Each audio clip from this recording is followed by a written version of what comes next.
Madame, Messieurs, bonjour et bienvenue sur Chancela Channel News dans cette grande édition spéciale avec nous, le porte-parole du gouvernement, Patrick Mouyaya, pour aborder quelques questions d'actualité en rapport avec l'actualité politique du pays, l'actualité sécuritaire et pourquoi pas l'actualité sociale. Monsieur le ministre Patrick Mouyaya, bonjour et Bonjour, bienvenue. Merci d'avoir accepté de répondre à nos questions. bonjour Madame Chancel.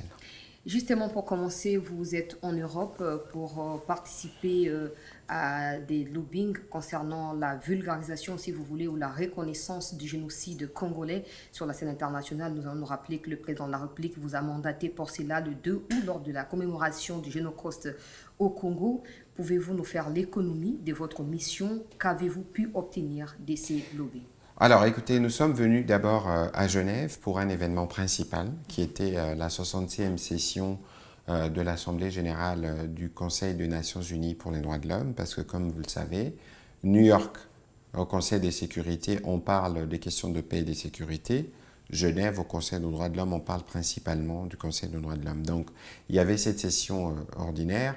En marge de cette session qui devait notamment discuter de la situation en RDC, le FONAREF et le CIAVAR, des structures donc, qui sont censées suivre les questions des victimes ou du génocide, ont organisé un side event, comme on appelle en anglais, donc un événement parallèle qui était une table ronde, une conférence qui a planché sur les crimes. On a remonté l'histoire des crimes qui ont été commis durant les 30 années et parlé évidemment du génocide congolais, parce que souvent, lorsqu'on parle du mot génocide, les gens à l'extérieur sont choqués, mais ces gens de l'extérieur tous savent qu'au Congo, depuis presque 30 ans, il y a des violations graves et massives de droits de l'homme.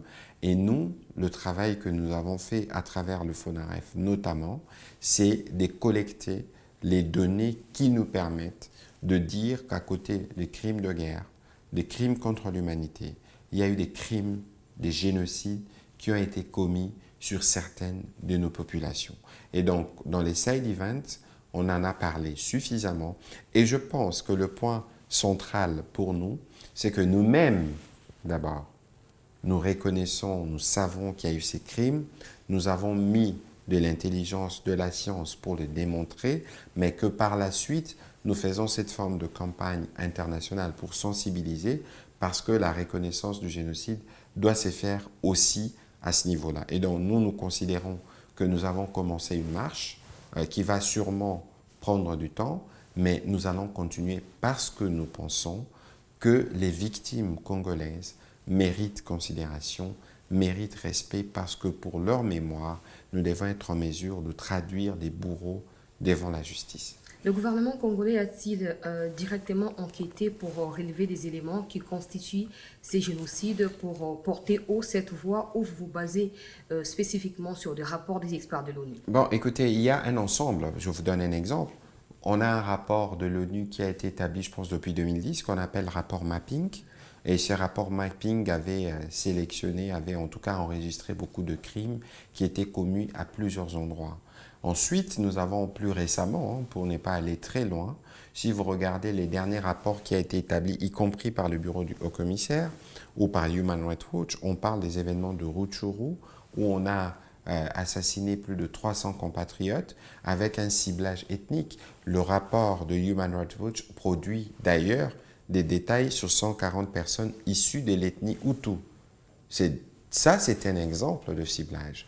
On a les événements qui se sont passés à Kishiché en novembre 2022, du même type, même modus operandi, même armée, c'est la même chose. Donc Documenté on par l'État cible. congolais? Mais bien sûr, parce que dans ce qui se passe, ce que nous avons des éléments que nous enregistrons à travers nos services, des témoignages des ONG, des familles des victimes, mais il y a aussi un travail qui est fait en même temps, parallèlement, par des organisations non gouvernementales comme Human Rights Watch qui travaillent de manière étroite sur la documentation de ces crimes. C'est tout ce qui nous permet de corroborer les faits. Bon, maintenant, il faut avoir ces éléments préliminaires et plus tard, c'est pour ça que lorsque vous avez dit qu'est-ce que nous avons obtenu, dans le cadre justement de l'événement principal qu'il y a eu à Genève, on a discuté du rapport du haut-commissaire sur la situation en RDC parce qu'il était établi Souvenez-vous, quand nous sommes venus en février avec la première ministre Judith Suminwa,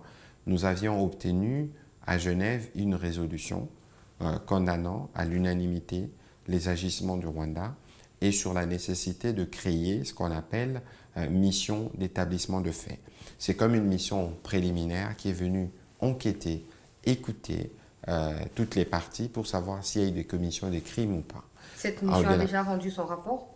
C'est les rapports qui a été discuté et qui a relevé des éléments clairs sur l'agression, les agissements du Rwanda et de leur brigade avancée du M23 en RDC. Et nous, on a été en mesure de réagir parce que la symétrie qui a été faite en disant que toutes les parties ont commis des crimes, l'idée de mettre un peu en balance nos forces armées et les supplétifs ne nous a pas du tout arrangé. Nous l'avions exprimé, bien sûr.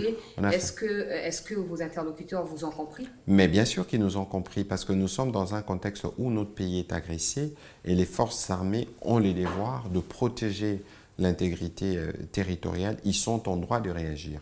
Mais le droit de réagir, de ce point de vue-là aussi, n'exonère pas de la responsabilité de respecter les droits humains, parce que nous, au-delà de cet engagement militaire, il y a un besoin de nous assurer que les droits de l'homme sont respectés et que les règles d'engagement et en matière de guerre est aussi respectée par nous. Cette information ou cette accusation impliquant les FARDC semble donner raison aux agresseurs, parce que vous avez, je ne sais pas si vous avez lu ou vous avez vu le ministre que moi j'appelle des affaires inutiles des réseaux sociaux, alias le ministre des Affaires étrangères, Olivier Ndoungiré, qui qualifie de stupide la démarche congolaise, celle de faire reconnaître ces génocides, et dit même plus loin que ces génocides, si ça aurait existé, ça aurait été, ou ça serait l'objet ou une marque des forces armées, parce que dans ces rapports, justement, ces FARDC sont cités.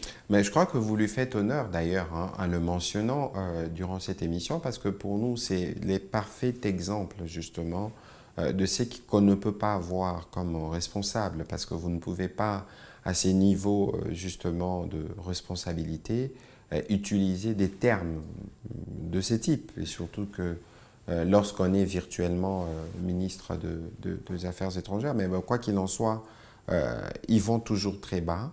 Nous, notre narratif ne va jamais aller aussi bas.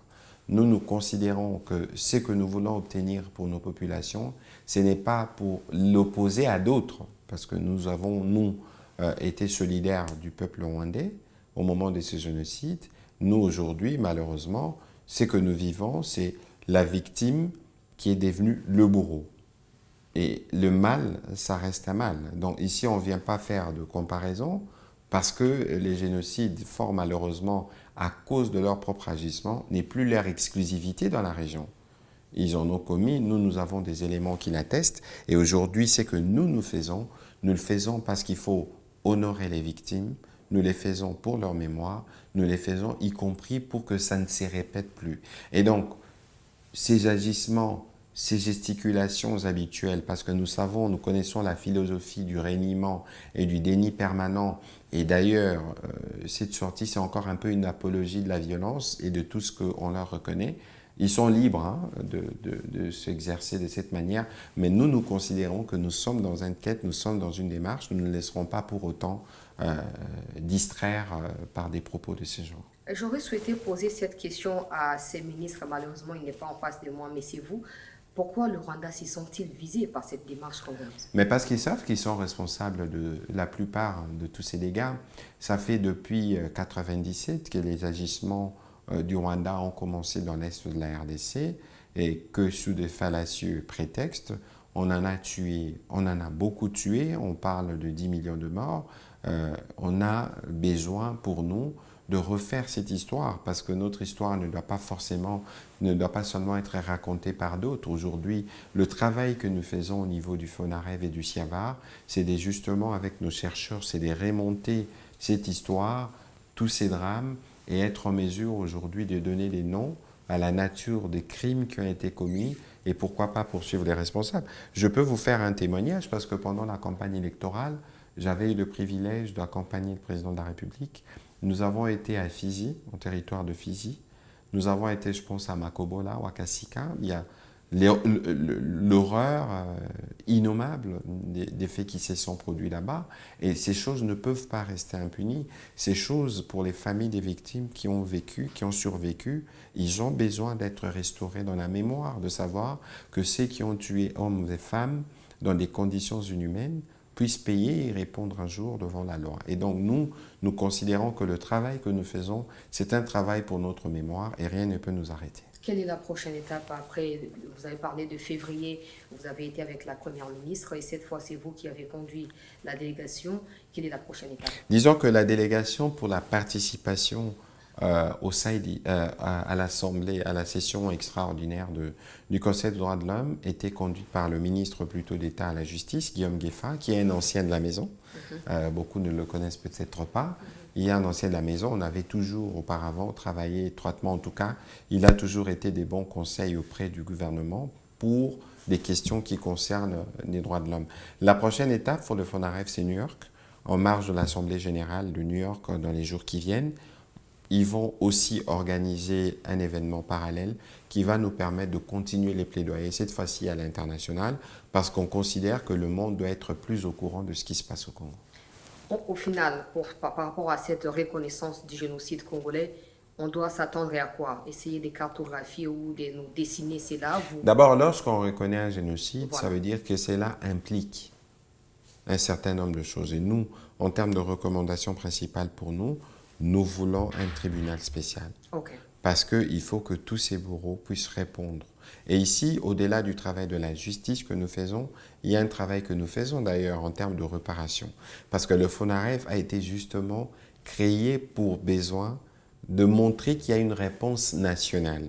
Madame, la guerre qui est faite au Congo depuis 30 ans, c'est une guerre qui vise à détruire et à décimer nos communautés parce qu'on veut piller ce que nous avons dans le sous-sol. Et le président de la République, de par sa justesse justement, aujourd'hui a voulu créer les FONAREF qui est financé par la redevance minière, dont on utilise les ressources des mines pour réparer. Ici, on n'a pas attendu une main qui vienne de l'extérieur pour venir prendre soin de nos victimes. Aujourd'hui, nous-mêmes, nous faisons un travail de mémoire et nous faisons un travail y compris de réparation, même si cela ne sera jamais suffisant pour quelqu'un qui a perdu sa famille ou pour quelqu'un qui a été traumatisé parce que violé par plusieurs. Mais au moins, il y a une réponse nationale qui est donnée à ces populations pour montrer que ces mines-là leur appartiennent et ils ont le droit d'en profiter de la meilleure de manière. S'ils ont été tués par les mines, mais au moins on peut utiliser les mines pour commencer à les réparer et à les restaurer. À part la commémoration qui a été instituée à la date de 2 août de chaque année, et ce que vous entreprenez désormais au niveau de la scène internationale, êtes-vous convaincu que tous les Congolais sont vraiment engagés dans la reconnaissance de ces génocides ou dans la commémoration? Je crois que tous les Congolais savent que leur pays est convoité. Tous les Congolais savent qu'on nous tue par millions depuis de longues années. Et tous les Congolais aujourd'hui savent qu'il y a une soif et un besoin de justice. Mais ils savent pas comment faire pour participer et cette justice, c'est ce que nous faisons parce qu'il y avait des colloques, il y avait des activités qui sont organisées tous les 2 août sur le pays. Et à la dernière commémoration, on a inauguré une stèle, un mémorial à Kinshasa, qui est un lieu des mémoires. Madame Tchala, il faut savoir que dans cette guerre ou dans tout ce que nous vivons, il y a une part de mémoire, il y a une part d'histoire que chaque Congolais doit connaître. Évidemment, on ne va pas aller dans toutes les maisons toquer pour parler de ces choses, mais au moins on doit être sûr que nous parlons suffisamment pour que nous puissions être entendus. Et grâce aux médias, grâce à vos interventions, les uns et les autres peuvent aussi venir s'aligner dans la nécessité de savoir effectivement ce qui s'est passé et de voir dans quelle mesure on travaille pour que ça ne se reproduise plus. Aujourd'hui, il n'y a pas d'électricité partout au Congo, donc comptez que sur des médias pour atteindre tous les Congolais, surtout dans le recoin de la République. Vous ne pensez pas que ça va être très difficile? La question n'est pas, on peut ne pas avoir l'électricité, mais on peut avoir, parce que le travail que nous faisons, c'est un travail qui part des lieux où ces massacres se sont commis. Je vous ai dit le président de la République qui était sur place d'ailleurs en territoire de Fizi durant la campagne électorale et pas seulement. Et les équipes du FONAREF, les victimes qui sont récupérées N'oubliez pas qu'il y a un processus de réparation. On ne peut réparer que ceux qui ont été détruits par la guerre et par tous ces agissements. C'est ce qui se passe aussi au niveau du FONAREF. C'est-à-dire que même ceux qui n'ont pas l'occasion de suivre à travers les médias, mais ils ont l'occasion de voir que les voisins qui avaient été touchés, que la famille qui avait été décimée a été contactée pour voir dans quelle mesure on commence à apporter la réponse. C'est pas vraiment une question, mais peut-être une suggestion. Peut-être passer par des universités, passer par des églises, parce qu'il y a assez de leaders d'opinion là-bas. Et pourquoi pas organiser des colloques au niveau de chaque province pour expliciter, parce qu'on a l'impression que ça se passe entre le Kivu, Kinshasa et international. Je pense que justement, à ces sujets, c'est le travail du FONAREF. On verra comment les appuyer.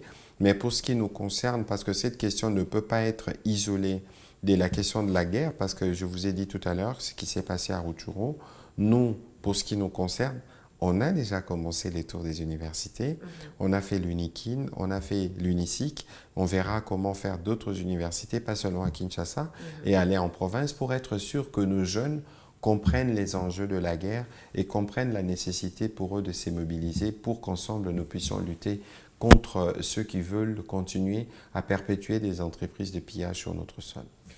Le 27 juin dernier, un accord de paix a été signé entre l'agresseur, le Rwanda, et la victime, la République démocratique du Congo, également le 19 juillet de la même année 2025.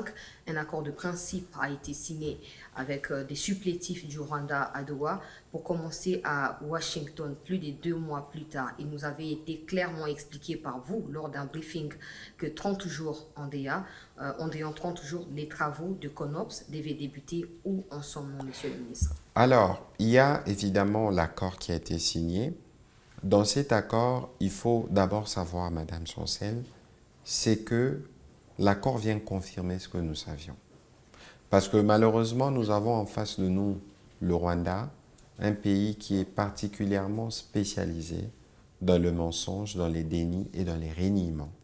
S'ils n'étaient pas partis au conflit, ils n'auraient pas signé l'accord de Washington. Et dans l'accord de Washington, il y a principalement 2 choses qui sont cristallisées.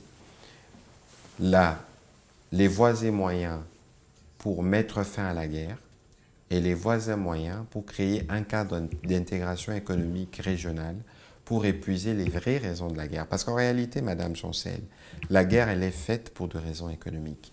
Tout le prétexte utilisé par les Rwandais, c'est des prétextes faux que nous nous sommes étalés à découdre d'ailleurs point par point.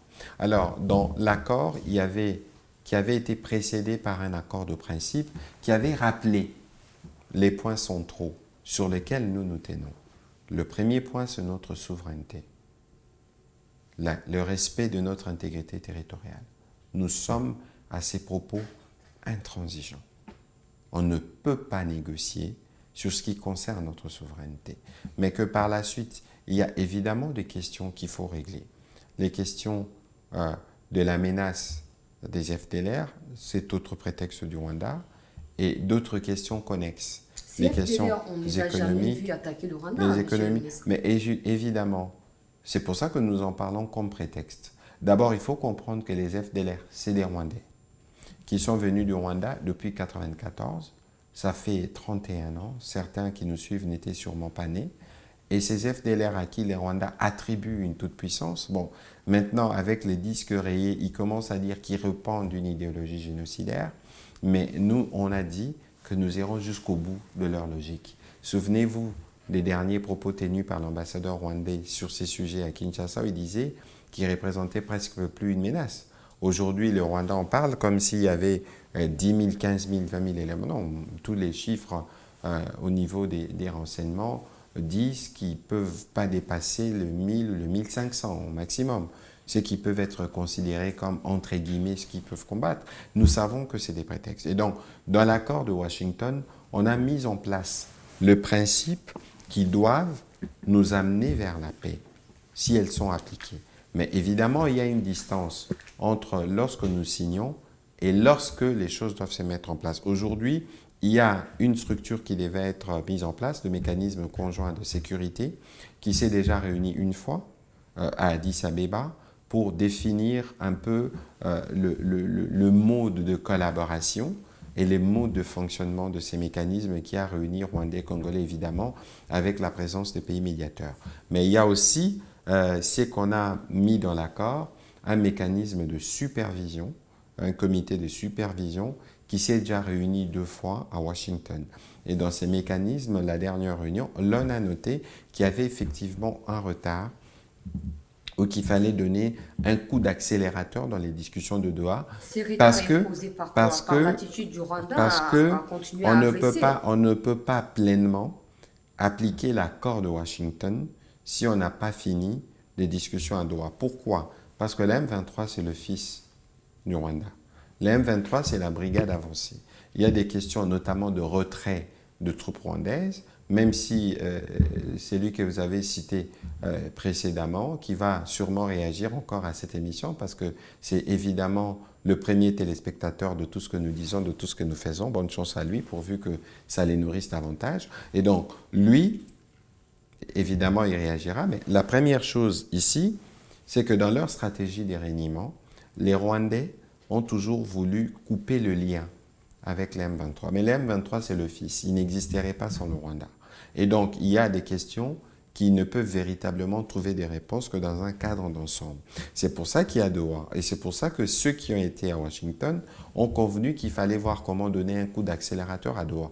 À Doha, évidemment, il y a des discussions. Le fait déjà qu'on s'asseye sur une table et qu'on discute est un point d'avancée, mais on ne va pas discuter non plus indéfiniment. Mais nous savons qu'en fait, dans l'agenda du Rwanda, ce n'est pas la paix qu'ils souhaitent. On a été peut-être poussé parce qu'il s'agit du gouvernement américain.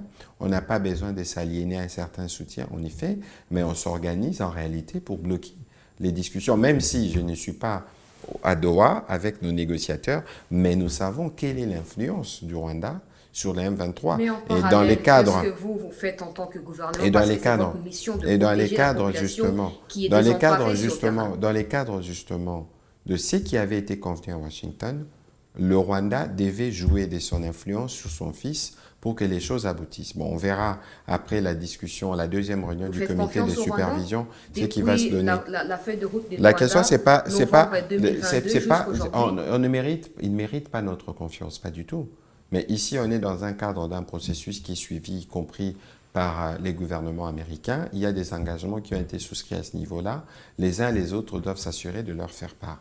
Mais ce que nous constatons, c'est qu'en fait, avec le Rwanda et son fils préféré, donc sa brigade avancée, la M23, c'est une gouvernance par crime. Il n'y a aucun jour où ils ne tuent pas. Il n'y a aucun jour où ils ne volent pas. Il n'y a aucun jour où ils ne posent pas des actes. Même si vous êtes des rebelles, vous ne pouvez pas penser un jour revenir sur un acquis constitutionnel. Regardez la question de la gratuité. En réalité, ils ne sont là que pour voler et piller, non plus seulement nos ressources, mais piller y compris le pauvre parent qui sont déjà suffisamment brimés par leur présence. Ça aussi, c'est des éléments que nos négociateurs relèvent. Parce que lorsqu'on a choisi de commencer les discussions pour la paix, la première chose que les uns et les autres sont tenus de respecter, c'est le cessez-le-feu. Et on sait que de l'autre côté, ce n'est pas le cas parce que justement, il n'y a jamais eu de tradition de respecter les différents engagements. Mais tout ça, non, écoutez, le gouvernement, dans la stratégie que nous avons pour lutter contre cette agression rwandaise, nous avons plusieurs fronts. On a un front militaire, on a un front diplomatique, on a un front économique, on a un front judiciaire, on a un front médiatique. Alors, parce que nous avons lancé Congolais Téléma avec Mme Judith Suminwa, notre Première ministre, nous avons des Congolais qui se sont mobilisés de toutes parts. On a des fronts scientifiques, on a des fronts sportifs, on a des fronts spirituels, on a des fronts de tout type, parce que les Congolais ont tous décidé de se mobiliser pour mettre fin à cette affaire, à cette aventure du Rwanda, cette fois-ci pour une bonne fois, pour toutes. Et donc nous, parallèlement aux discussions qu'il y a sur le plan diplomatique, mais sur le front judiciaire, nous ne désemparons pas. Parce qu'il y a des actions qui ont commencé, notamment contre Apple. J'aurai une mise à jour, par exemple, dès que je rentre à Kinshasa. Il y a des actions en cours au niveau d'Arusha. Il y a d'autres actions qui vont arriver par rapport aux différents crimes qui sont commis là, par les occupants. C'est d'ailleurs dans cet esprit que le ministre d'État, ministre de la Justice, prépare une ordonnance pour déclarer de nuls et des nuls effets tous les actes administratifs qui sont posés par ces supplétifs du Rwanda. Et donc, vous voyez que nous n'avons jamais cessé de faire. Évidemment, sur le point principal de la guerre, il y a un impératif de cesser les feux parce qu'on est à table. Qui est toujours respecté par la partie congolaise et jamais par le Rwanda. Nous tenons nos engagements, les autres ne les tiennent pas. Même s'ils arrivent à Uvira, vous tiendrez toujours le cessez-le-feu? Je ne suis pas sûr qu'ils vont arriver à Uvira. Vous nous avez dit ça parce que la question, c'est que, au-delà justement de ce qui s'est fait parce que nous voulons la paix, de l'autre côté, ne pensez pas qu'au niveau militaire, on ne s'organise pas. Ne pensez pas que sur les autres fronts, nous ne nous organisons pas. Et donc aujourd'hui, nous sommes pleinement mobilisés pour les contenir dans leurs aventures criminelles.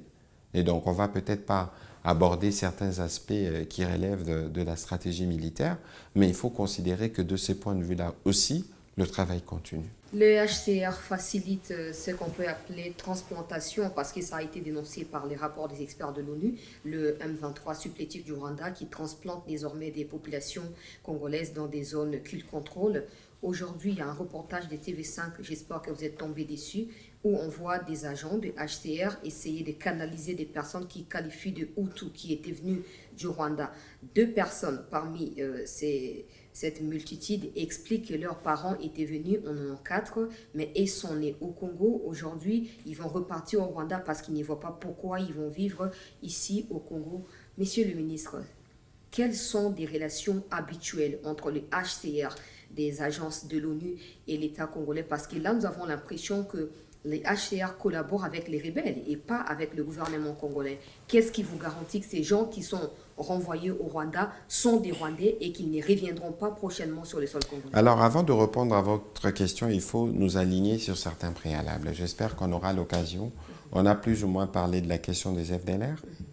On va parler là de la question de réfugiés et puis de la question de discours de haine, entre guillemets, parce que ce sont les 3 prétextes apparents que le Rwanda aligne pour justifier justement ses aventures meurtrières en RDC. Sur la question des réfugiés, ce qu'il faut savoir, c'est qu'il y a d'abord plus de réfugiés rwandais au Congo que des réfugiés congolais au Rwanda. Ce qu'il faut savoir aussi, c'est que depuis 2022, on a commencé une tripartite autour de Philippe Grandi, qui est le patron du Haut Commissariat des Nations Unies pour le réfugié, pour que les 2 pays conviennent d'avoir des discussions régulières qui permettent de statuer sur la question. Je dois vous rappeler ici que la base, l'un des points centraux sur le principe de la gestion des questions de réfugiés, c'est volontaire. On ne va pas, par exemple, aujourd'hui, dans l'hypothèse où nous avons des Congolais qui sont réfugiés au Rwanda, les ramener dans un contexte de guerre. Parce qu'aujourd'hui, on ne peut pas véritablement régler la question de réfugiés dans les 2 sens s'il y a la guerre qui continue dans une partie de la RDC du fait du Rwanda. Mais il ne faut pas oublier que, parallèlement à cela, ceci ne nous empêche pas de travailler. Évidemment, on a vu ce qui s'est passé en disant que le HR avait facilité le Rwanda. Vous savez, nous le disions tout à l'heure, ce sont des autorités, des forces d'occupation de fait, qui sont habituées à une certaine mascarade. Je crois savoir qu'au niveau du ministère de l'Intérieur et des services habilités, un travail de contrôle sur ce qui a été fait devrait se faire. Mais pour l'instant, nous attendons de recevoir du Rwanda la liste des réfugiés congolais, parce que c'est à partir de cette liste qu'on saura identifier. Vous vous appelez Chancel Tchala, de par la consonance de votre nom, on peut dire, bon, vous êtes peut-être du centre. Si vous êtes du centre, on peut identifier un chef religieux, une église, ou un chef religieux qui va reconnaître votre lignée pour savoir si vous venez véritablement de là, pour éviter justement. Cette question de réfugiés n'est pas une question qu'il faut confondre avec une question de la transplantation. La transplantation, c'est ce qu'ils font quand personne ne voit. Aujourd'hui, vous avez suivi notamment un reportage de Reuters qui a démontré que certains compatriotes, lorsqu'ils rentrent dans leur village, ils trouvent d'autres personnes qui occupent leurs concessions. Les M23, avec son papa, les RDF du Rwanda, ce qu'ils font, c'est de détruire notamment des documents cadastraux qui attestent que les terres appartenaient à tel et à tel parce qu'ils font des transplantations. Il existe un arrêté pris par Mme Acacia, à l'époque ministre d'État des Affaires foncières, qui déclare aussi de nul et de nul effet tous les actes qui sont posés par les agresseurs. En réalité, tous ces actes qui sont en train de poser, nous les documentons et nous reviendrons une fois que nous avons fini les discussions, les négociations ou les pourparlers, nous reviendrons pour nous assurer que la légalité puisse être restaurée et que les populations congolaises puissent être rétablies dans leurs droits. Comme vous pouvez le voir, les M23, comme le Rwanda, n'ont que pour un seul dessein, voler, piller et s'aimer la désolation. Et pourtant, il s'est pourrait aussi que ces gens soient des Congolais, ils sont renvoyés là-bas, ils seront inclus dans la liste que vous n'avez pas encore reçue. Quand ils reviendront au Congo, ils trouveront... De toute façon, il y a un travail détaillé qui se fera là-dessus pour nous assurer que ceux qui sont congolais restent au Congo.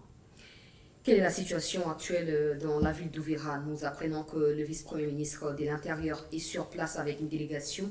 La population, les Ouazalendo, ont manifesté le lundi dernier pour rejeter en bloc un officier au nom de Olivier Gassita qui n'est plus à Uvira. Pouvez-vous nous expliquer, est-ce que les tensions sont apaisées, les activités sont revenues à normal? Bon, écoutez, dans la suite d'ailleurs de la réunion interinstitutionnelle que les présidents de la République avaient tenue, on avait annoncé l'arrivée d'une délégation gouvernementale à Uvira.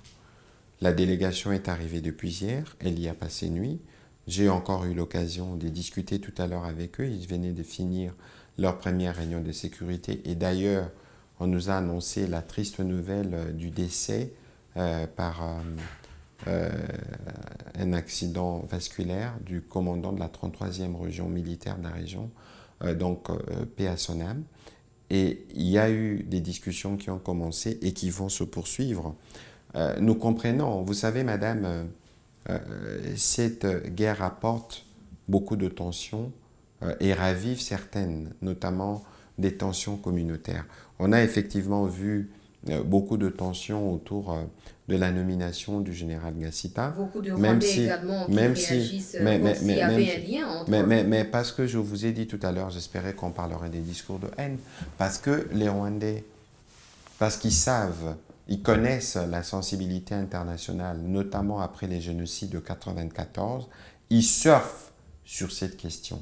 Je ne dis pas qu'il n'y a pas de tensions entre les communautés, mais ce qu'on nous présente sur des réseaux sociaux à renfort de voice notes anonymes, moi je veux bien qu'il y ait des Congolais certaines qui s'expriment et qui disent ce qu'ils pensent, mais que l'on utilise une voice note non datée qu'on attribuerait à un chef Ouazalendo et qui donnerait des ultimatums à des Banyamulenge et des Kité Uvira, ça relève de la manipulation.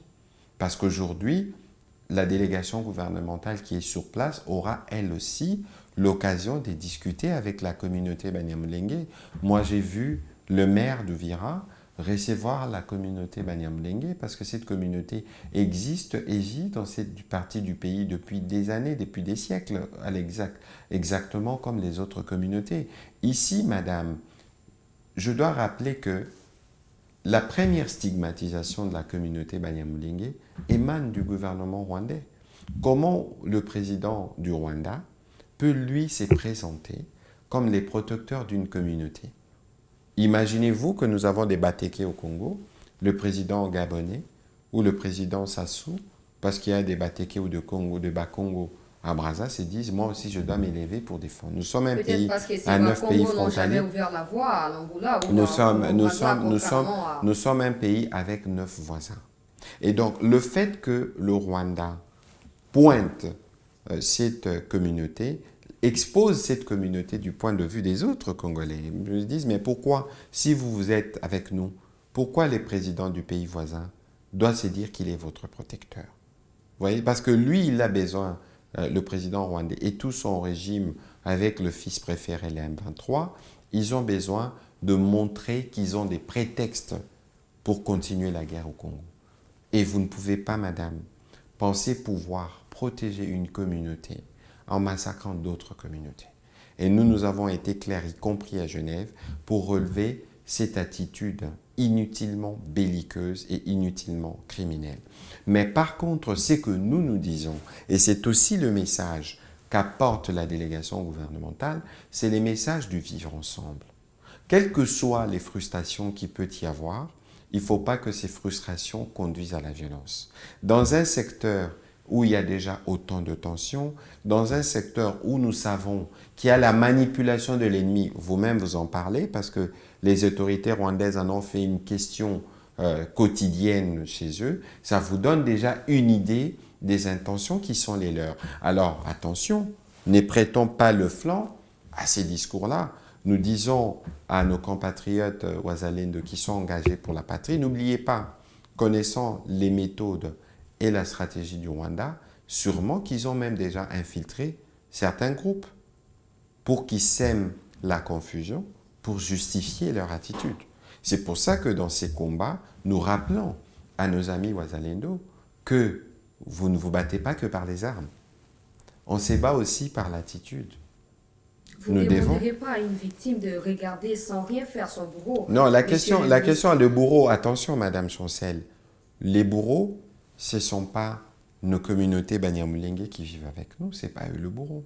Le bourreau, c'est le Rwanda. Alors, il faut faire attention parce que si vous voulez considérer les membres de cette communauté comme bourreaux, vous donnez le prétexte à l'ennemi de venir, entre guillemets, à la défense de ce que nous considérons comme bourreaux qui seraient reliés à eux. Vous voyez, donc, c'est des questions qui sont délicates. Et parce qu'elles sont délicates, il faut que nous ayons tous une attitude qui nous permette de ne pas raviver ces tensions. Cette question fait plutôt allusion au fait qu'il n'est pas reproché à M. Olivier Gassita, parce qu'on a vu notamment quelques leaders de Ouazalendo s'exprimer médiatiquement parlant. Il ne lui est pas reproché le fait d'être Banyamulenge ou Munyamulenge, je ne sais pas comment on appelle par rapport à la singularité, mais il lui est reproché le fait qu'il aurait été à Bukavu lors de la chute de Bukavu et qu'il a quitté la ville 3 jours avant sans protéger ni les militaires. Alors, madame, ce qu'il faut qu'on fasse, c'est d'abord d'éviter de personnaliser ou de singulariser les sujets. Les sujets, il est complexe. Je ne voudrais pas, moi, revenir sur tout ce que j'ai lu. Parce qu'il y a eu des sur tout ce que j'ai lu sur les générales Gassita, j'ai lu beaucoup de choses qui n'étaient pas vraies. Ce n'est peut-être pas les lieux de faire les bilans. Mais il faut se dire que si l'état-major général a décidé de l'affecter à Uvira, sûrement qu'ils ont de raisons que vous et moi, nous ne connaissons pas. Mais il y a eu évidemment la réaction de la population qu'on a vue qui a conduit à des tensions et je pense que les conséquences ont été tirées parce qu'il y a eu ces tensions. Et donc, il y a une commission gouvernementale qui est sur place, y compris pour écouter, pour voir dans quelle mesure canaliser toutes ces frustrations ou canaliser toutes ces tensions. Ici, madame, l'objectif principal pour nous, que nous recherchons, c'est la cohésion entre communautés.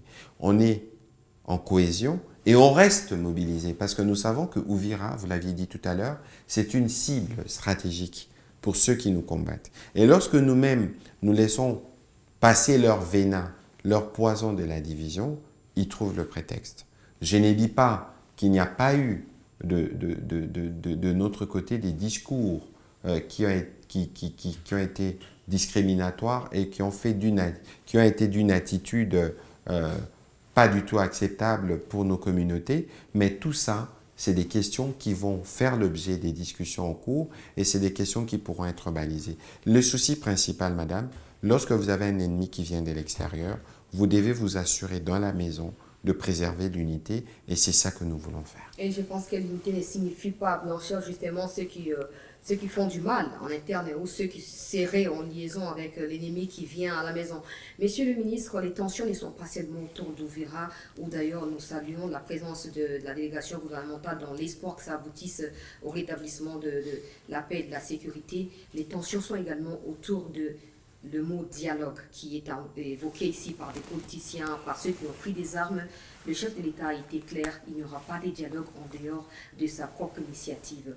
Comment le gouvernement congolais gère ces tensions au niveau d'Thabo Mbeki qui a tenu un sommet, pas avec le Congo, probablement contre le Congo. Vital Kamerhe, président de l'Assemblée nationale, qui a rencontré le ministre des Affaires étrangères belge, Maxime Prevot, qui a expliqué qu'en dehors de ce qui se passe à Washington et à Doha, il serait mieux qu'il y ait un dialogue entre Congolais. Le président semble avoir déjà tranché. Comment vous gérez toutes ces tensions de part et d'autre? Écoutez, d'abord, pour parler de Thabo Mbeki, il n'était pas en droit. Bon, il s'est donné le droit.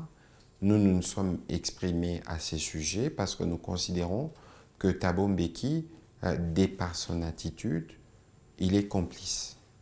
Parce que si vous dénoncez pas les mâles à l'occurrence, c'est les agissements du Rwanda, il n'a pas été clair. Au contraire, il a soutenu d'une manière ou d'une autre ses aventures et donc tout ce qu'il a fait n'a à nos yeux aucune importance. Des deux, ce qu'il faut savoir, c'est que le président de la République lui-même s'est défini comme un homme de dialogue. Il n'a jamais dit non au dialogue.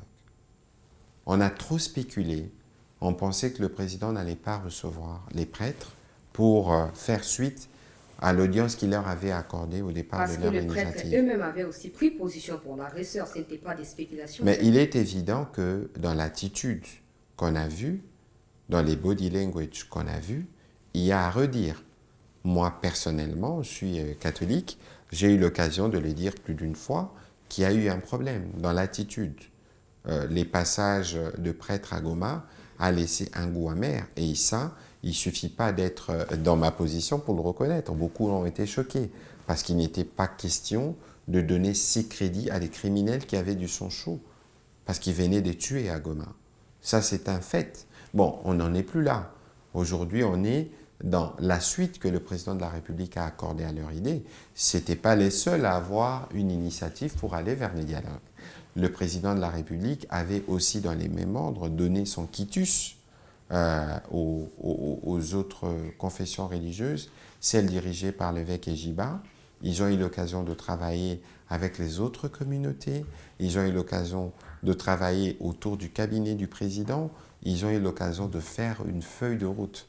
Et cette feuille de route-là connaîtra évidemment son cheminement le moment venu, lorsque les garants de la nation en décidera. Parce qu'il ne faut pas oublier, madame, le président de la République, c'est lui qui a le rôle constitutionnel d'arbitre. L'article 69 le lui confère. C'est un rôle qui ne peut pas lui être concurrencé, que ce soit par de prêtres ou par qui que ce soit. C'est dans son rôle, lorsque le président de la République l'a dit, il n'y a aucun dialogue qui ne peut se faire sans que lui n'apporte son quitus. Et c'est vrai, parce que c'est la Constitution qui lui reconnaît ses pouvoirs. Et si aujourd'hui les présidents ont décidé qu'il y ait dialogue, Joseph Kabila, Corneille Nangaa participeront-ils à ces dialogues? Écoutez, il y a une feuille de route qui prévoit notamment la nature de participants, de ceux qui peuvent être éligibles et qui peuvent participer, mais vous citez deux mauvais exemples. Elle est où cette feuille de route? La feuille de route qui a été établie et partagée par la Sénécos justement. Monsieur le ministre, on va aller vers la fin de cette interview. Monsieur le ministre, récemment, vous avez publié un communiqué qui fait état du bilan de massacres à Toyo, mais également près de Beni, des ADF qui ont attaqué à nouveau les populations congolaises, des maisons incendiées. Comment vous expliquez les relations qui existent entre la RDC et l'Ouganda et surtout avec la présence des UPDF? Quel bilan établissez-vous et pourquoi cette coopération militaire doit continuer? D'abord, la coopération militaire a été faite sur la base toute simple. C'est que le président Tshisekedi, lorsqu'il arrive aux responsabilités, il a manifesté les besoins d'avoir des relations apaisées avec chacun de nos voisins. Il a fait les tours de tous les 9 pays. Mais il se trouve que nous avons des sujets de sécurité. Les ADF, c'est un mouvement terroriste reconnu mondialement, allié de l'État islamique et qui est d'origine ougandaise. Qu'on ne vous trompe pas, madame, le terrorisme qui n'a pas de frontières, c'est combat en coalition. On a convenu avec les Ougandais de lancer l'opération Shuja. C'est l'opération qui nous permet aujourd'hui d'attaquer les EDF. Aujourd'hui, les bases connues du RDF, des ZDF, les bases connues où certaines de leurs têtes de file ont été décapitées, les bases ont été détruites. Parce que nous avons le besoin de ramener la paix dans cette partie du territoire. Mais vous savez, madame, les terroristes opèrent à l'improviste. En représailles à toutes les actions que nous menons, ils s'en prennent à des paisibles populations. Dans leur fuite, ils peuvent s'attaquer à des populations dans une église, comme on l'a vécu, à Komanda, je pense. Et maintenant, nous les vivons en Toyo, des gens qui étaient dans un deuil. Comment vous pouvez attaquer des gens qui pleurent? Mais c'est ça la barbarie du terrorisme. Nous, comme gouvernement, nous avons dit notre compassion et notre solidarité, évidemment, mais cela n'ébranle en rien, madame, notre détermination à en finir. Et c'est pour ça qu'il est urgent, dans le cas de notre stratégie, de terminer rapidement avec le RDF et son fils préféré, le M23, pour que nous puissions pleinement nous mobiliser sur cette question des ADF comme terroristes, pour aussi y mettre fin. Même s'ils ne font pas autant de dégâts en Ouganda qu'au Congo. C'est des terroristes qui viennent de là. Et la menace, elle est plus ou moins transfrontalière. Ils en ont tué au Ouganda aussi. Même s'ils font plus de dégâts au Congo, mais ils tuent en Ouganda. C'est-à-dire qu'ici, il y a une détermination plus forte d'ailleurs, de notre côté, pour voir dans quelle mesure on peut mettre fin aux agissements des EDF. Mais ici, je rappelle que les terroristes, lorsqu'ils opèrent, et la manière dans laquelle ils opèrent, la violence qui accompagne leur action, c'est fait justement dans l'idée de s'aimer la terreur. Mais nous, comme je l'ai dit tout à l'heure, ce n'est pas en voulant ramener autant de terreur que ça va nous ébranler, parce que nous devons mettre un terme à leurs agissements et arriver à sécuriser nos populations. Y a-t-il une question que vous aurez aimé qu'on vous la pose et qu'on ne l'a pas fait? Veuillez répondre pour comprendre. Bon, la première question, je ne sais pas si j'ai pas des questions spécifiques, mais l'idée c'est de vous dire, de dire aux Congolais à travers vous, la nécessité de maintenir le bloc derrière le président de la République. Parce que la partie de la guerre que nous connaissons actuellement, c'est la partie, si nous la terminons, qui nous permettra de restaurer la paix que nous voulons depuis des années. Une paix que nous voulons définitive et durable pour rebâtir. Et donc, le chemin entre maintenant et l'atteinte de ces objectifs-là est un chemin qui est difficile. Et nous avons besoin pour cela d'être unis. Nous connaissons nos ennemis, nous connaissons les méthodes des ennemis qui cherchent à nous diviser, surtout sur la question du discours de haine. Parce qu'on veut présenter des Congolais comme un peuple xénophobe. C'est que nous ne sommes pas, nous avons 450 ethnies, nous avons appris le vivre ensemble. Il est important que nous le comprenions. Il est encore plus important de comprendre qu'aujourd'hui, finalement, la volonté du Rwanda, à travers le M23, c'est de penser instaurer un état de fait. C'est pour ça que nous, au niveau du gouvernement, nous travaillons à l'arrêter. C'est pour ça que nos populations, qui sont sous la direction de ceux qui gouvernent par crime, ne doivent pas baisser les bras, ne doivent pas penser une minute que c'est normal que ces gens soient là. Avec la campagne mensongère qu'ils mènent, disant que nous, on a fait fermer les banques, disant que nous maltraitons les populations swahiliphones, entre guillemets. Mais c'est qui tue à Rutshuru? C'est qui veut voler l'argent de parents en supprimant la gratuité? C'est qui? C'est qui pense même, après avoir volé des terres, créer une commission judiciaire pour penser rendre justice alors qu'on est soi-même le bourreau? Nos populations doivent dire non. Nos populations doivent savoir que nous, comme gouvernement, nous sommes solidaires avec eux et que nous ferons tout pour qu'ils puissent être libérés du joug de ces tueurs. Plus les temps passent, plus les nombres des morts sont comptés. Monsieur le ministre, merci d'avoir accepté de répondre à nos questions.